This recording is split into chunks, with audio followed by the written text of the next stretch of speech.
Ever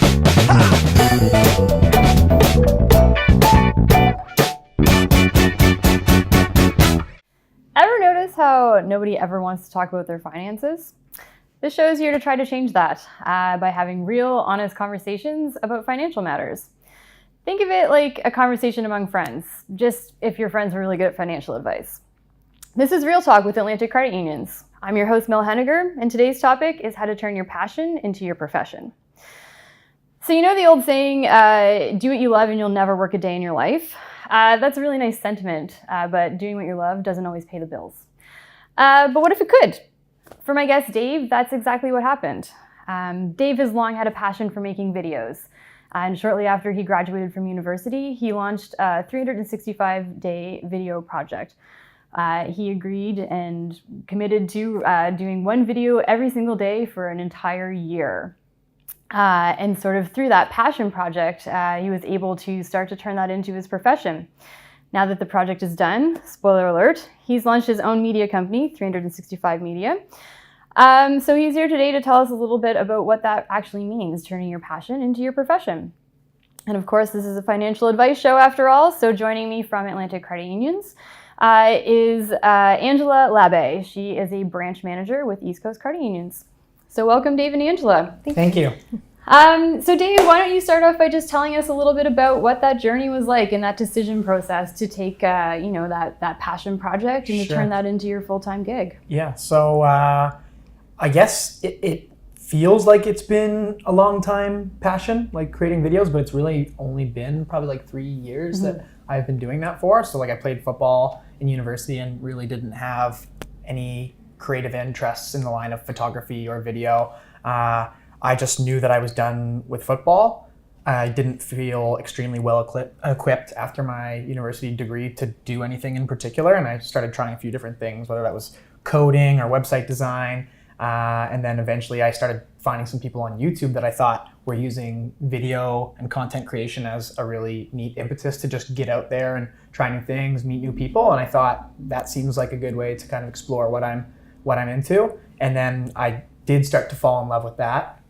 I knew that I'd like someday to do that for a living, and I had no idea how that would happen and what the best way was to go about that. But then I sort of landed on the idea that if I just put my head down and made as many videos as possible and just like committed every waking hour that I could to that, that was probably the best line of action. So that's what I decided to do. Yeah. So at what point in that journey were you, this is a fun thing that I enjoy doing, to I don't want to ever have a 9-to-5 again. I want to make my own thing. I want to turn this into a profession. Yeah. I mean, I knew that from the start that someday was out there. Like I want to do this someday. But the first time that I guess it became real, the first time that it seemed like a real possibility was when I eventually, because I was working full time through this project, and then I guess around 3/4 of the way through, there was sort of enough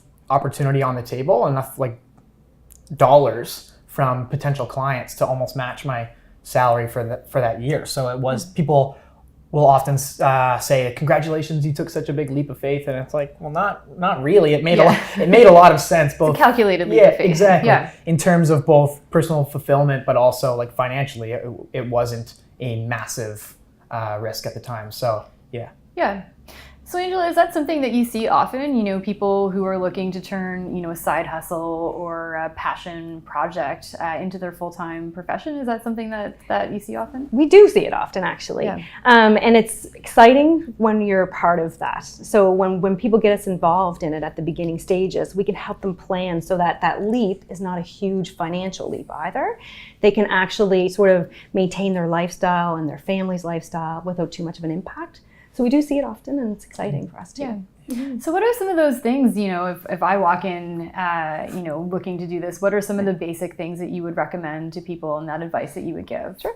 We actually ask you to look at your last year of your finances, because it tends to see every event. You see Christmas, you see, if you're going to take holidays, that kind of thing. Take a look at actually what you spend and where you can kind of cut. Gives you an idea of what you need to make in order to make that leap, right? So that you're not going to be impacted too much, and that you can cover your costs.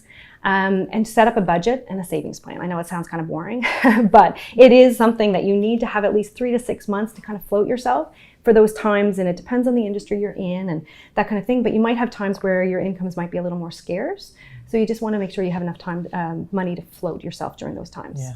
It's funny for me even just to hear that, like talk about planning it, because really there was no planning or thinking about any of those costs for me. Yeah. It was like, oh, I can make almost as much money doing something that I like a lot more. I'll just go do that and figure it out. And now in hindsight, I probably could have benefited, like definitely could have benefited from a little more financial diligence, like just understanding how much I was underestimating the startup costs for business. Like I didn't know I had to pay a lawyer $1,500 to incorporate, and I didn't know that I'd have to buy all this equipment and have this overhead. I would definitely vouch for a little more financial diligence from the beginning. Yeah, so that's interesting. I've heard you say before that you have a $40,000 business degree, but when it came to starting your own business, there are a lot of things that you really didn't know or account for. So can you tell me a little bit more about that? Yeah, absolutely. I mean, even from just registering a business and understanding that you have to charge HST on your invoices, and then understanding what that means. Like it's one thing to write HST number, whatever, and charge it, but then to actually know that you have to remit that to the government and where you can write things off. Like I'm still trying to get a grasp of that. And I have an accountant and I've met with him a number of times and we're constantly going over it. But I guess like I still don't know the best way to find that stuff out. Yeah. So Angela, maybe that's where you do you have any insight there? There are so many resources that are available to people who are just starting out. I can talk to some of the small business associations that are like Fall River and Sackville, and they actually have things like accountants and bankers and realtors and all kinds of stuff, people who are in the industries who have a lot of knowledge. So when you get involved in those sort of associations, they help you and they want to see you successful in that. And you know, the other, there's also a lot of different bursaries and things like that are online, different kind of associations that are looking to help people start out. Sure. One that was just out there for Rise, who are people who have actually have health issues, who want to start new companies and stuff like that. So just do your research, and we love to partner with you and try to put you into some of those connections as well. Yeah. Cool. What are sort of the requirements for people to be either like, I don't know, accepted into that, or do they pay for that, or what? Associations, there's usually nominal fee just from a marketing point of view, but $100 and you're in and your name gets out there and they help you with advertising. They also do things like education. So they'll do things, bookkeeping or social media. How do you use social media effectively for your industry, and different things like that. And a lot of it's nominal costs if it are free. So. Okay. Good to know. Good to know. Yeah, so Dave, you were a little different in that, when you started off with your business, you launched a business, you got an office space, you hired people and things like that. So what was that transition like? Just, going from kind of looking out for you and yours to, now suddenly you have payroll and you have an office space to deal with. Was there any sort of impact to your budget or anything like that? I mean, there should have been, there wasn't. I'm just now, even in the past few weeks, and I think the business has been incorporated for now probably 6 to 8 months around that, and I'm just now starting to adjust my spending and my lifestyle based on the fact that I do have that overhead now. Because before it was like if I made $5,000, if I made $10,000, like that was my money. Like I just could do whatever I wanted with that money. Now I have to understand that a lot of that is going to go to that overhead and it has to be spent on building the business.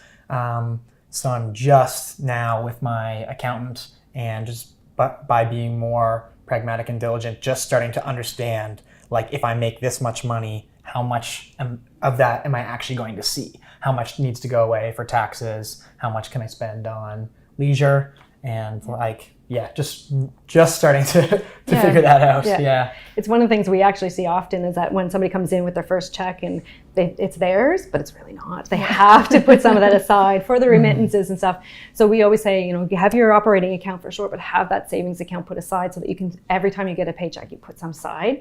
And it does help with that. It sounds like you have a great accountant, but you need that partnership, a bookkeeper, an accountant, somebody who's going to help you and guide you through all of those, because there's a lot to do.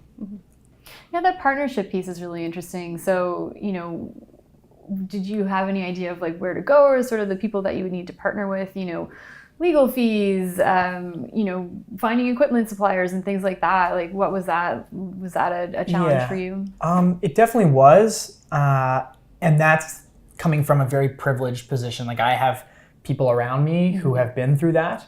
I have accounting professors and established business people like in my close circle, and it was still difficult for me. So, I mean, part of that, the onus falls on me and having not done that research, and it's not necessarily typical of me to maybe be as on top of that admin type of thing. That being said, having spent all that money on a business degree, I do feel entirely let down in that respect. Like, to have a management degree and to have paid all that money and to not have taken the couple hours to explain those few things, it seems a bit silly. Yeah, I know financial literacy is sort of a struggle in all aspects, and I think personal finance certainly, but in terms of business as well, it can be challenging to find that information that you need and when you need it and where you need it. Yeah. Especially when it comes to starting your own business. And, there's no kind of guidebook for that really. But totally. So what advice would you have to give to other people who are maybe thinking about doing this? Like, what lessons have you learned from your journey? Yeah, I guess despite having been not as well planned as I would now in hindsight wish I would have been, I think there's definitely something to be said for the fact that I didn't let that stuff stop me. It's like, yeah, I did have to take on a little bit of credit card debt to get it off the ground, but every couple $100 that I've lost in interest there, it's like I've gone out and I've gotten in front of clients and I've established relationships and got the business rolling. So if you can mix that attitude of just of going out there and getting it done and not letting these barriers prevent you from starting your business or getting it moving, and blend that with maybe a little bit more planning and diligence and I guess structure, then I think that's probably the sweet spot to be in. Yeah. And Angela, what advice would you give, to anybody who's looking to make this similar kind of leap? We don't expect you to know everything, and that's why you have partners, and that's why you reach out to them, because we actually do have the expertise that we can help you grow to make sure if you're successful, then we're successful, and we can kind of pass it on. And then, you'll be able to give advice to the next person, and it just kind of is that organic. Yeah. All right, guys. Well, that's all the time that we have for today. This has been Financial Real Talk with Atlantic Credit Unions, and this has been Dave Culligan and Angela Labbe from East Coast Credit Union. Thanks. We'll see you next time.